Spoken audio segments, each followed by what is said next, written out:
حضرت حسن بصری رحمتullah علیہ ابتدا میں موتیوں اور جواہرات کے سوداگر تھے۔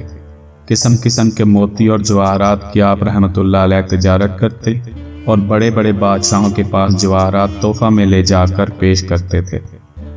ایک دفعہ کچھ جواہرات بادشاہ روم ہرقل کے پاس لے کر گئے۔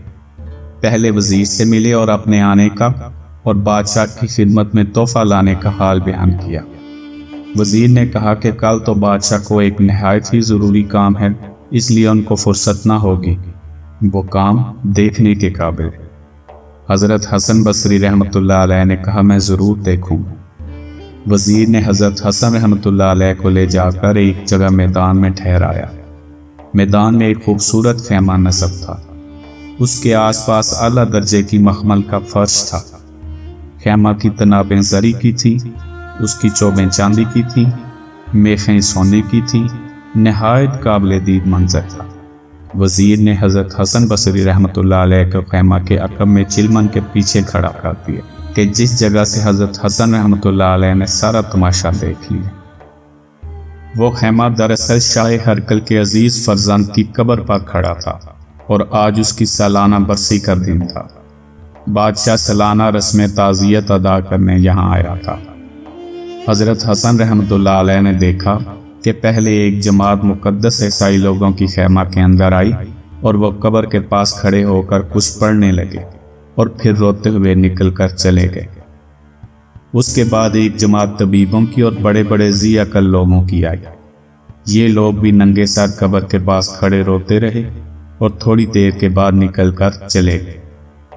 اس کے بعد فوج کے افسروں کی جماعت ننگی تلواریں لے کر خیمہ کے اندر آئی، وہ بھی قبر کی سلامی اتار کر واپس چلی گئی۔ فوجی لوگوں کے بعد ایک جھنڈ نوجوان عورتوں کا آیا جن کے سر کے بال کھلے تھے، ان کے ہاتھوں میں سونے کی تھالیاں تھیں جن میں موتی اور جواہرات بھرے تھے۔ ان عورتوں نے قبر کا طواف کیا اور بہت سا رو کر یہ بھی خیمہ سے باہر چلی گئیں۔ ان سب کے بعد بادشاہ خود خیمہ کے اندر آیا اور قبر کے پاس کھڑا ہو کر کہنے لگا، بیٹا تو مجھے بہت پیارا تھا، مگر افسوس کہ تم مر گیا۔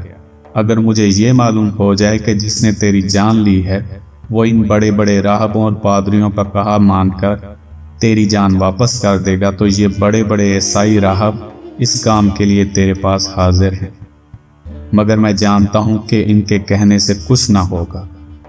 اگر مجھے یہ معلوم ہو جائے کہ عقل مندوں اور طبیبوں کی تدبیر کرنے سے تیری جان خدا تجھے بخش دے گا تو یہ بہت بڑی جماعت طبیبوں اور بڑے بڑے عقل مندوں کی تیری قبر کے پاس کھڑی ہے اور تیری رہائی کی تدبیریں کرنے کو موجود ہے، مگر میں جانتا ہوں کہ تجھے ایسے زبردست نے مارا ہے کہ اس کے سامنے کسی کی تدبیر نہیں چلتی۔ ہے فرزند، اگر مجھے معلوم ہو جائے کہ جس نے تیری جان نکالی ہے وہ کسی بڑی فوج سے ڈر کر تجھے چھوڑ دے گا تو یہ کثیر فوج تجھے قید سے چھڑانے کو تیری قبر کے پاس موجود ہے، لیکن جس نے تجھے قید کیا ہے وہ ایسا زبردست خدا ہے کہ کوئی فوج اس کے سامنے کوئی ہستی نہیں رکھتی۔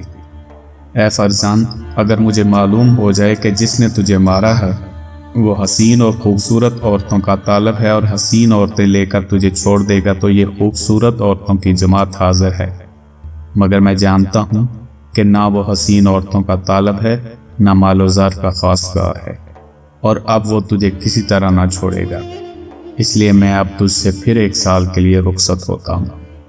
یہ کہہ کر بادشاہ خیمہ سے نکل آیا اور سب لوگ قبر کے پاس سے رخصت ہو گئے۔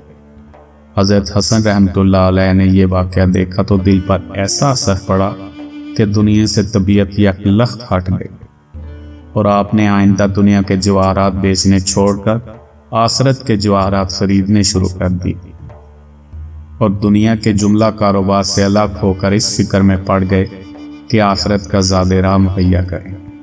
بصرہ میں آ کر قسم کھائی کہ اب اس دنیا میں کبھی ہنسوں گا نہیں، اور پھر عبادت اور مجاہدہ میں اس طرح مشغول ہو گئے کہ اس زمانے میں ویسا کوئی نہ تھا، اور 70 برس تک تا دم زیست بے وضو نہ رہے۔ اس واقعہ سے ہمیں یہ پتہ چلتا ہے کہ اللہ تعالیٰ بڑی طاقت اور قدرت کا مالک ہے۔ اس کے مقابلے میں بڑے بڑے دانا، طبیب، فوجی اور بڑے بڑے لشکر کوئی حیثیت نہیں رکھتے اور اس کا کچھ بھی نہیں بگاڑ سکتے۔